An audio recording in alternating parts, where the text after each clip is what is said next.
Hello guys, ngayong vlog natin magpapalit tayo ng keyboard ng laptop.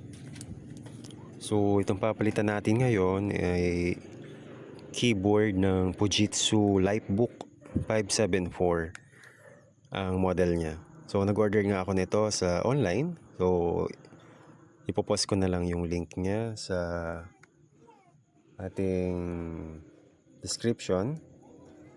So guys, pa-like and share naman po ng ating pakipalo naman po para madagdagan po ang ating mga taga-subaybay, and pa-share na rin po para makatulong din sa ibang mga gusto magpalit ng keyboard laptop. Kasi napakadali lang nito guys, as in hindi nyo na kailangan gumastos, no? Magpaayos sa labas.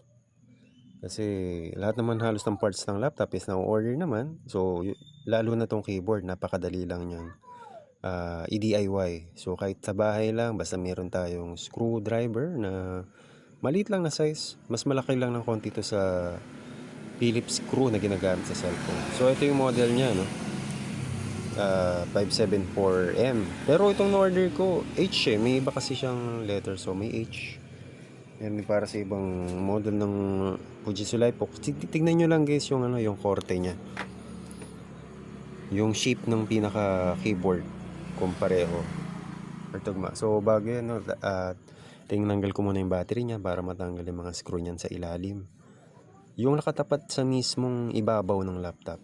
So meron kasi yan sa ilalim ng battery na maliit na screw. Yan, dito kumikita nyo dyan kasi tatanggalin yan, tatanggalin yung ibabaw na part. So kailangan tanggalin mo na yung screw dito sa bandang part ng battery. So tatlo yan sa ilalim ng battery, tapos may dalawa sa left or right ba yan, or meron ding isa sa kabilang side. So hindi lang yan tanggalin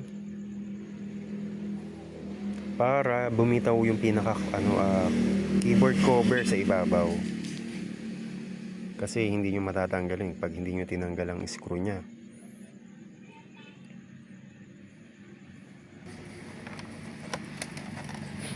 So yan guys, pag natanggal nyo na yung mga screw, madali na yung maiaangat yung pinaka cover dyan sa ibabaw ng laptop.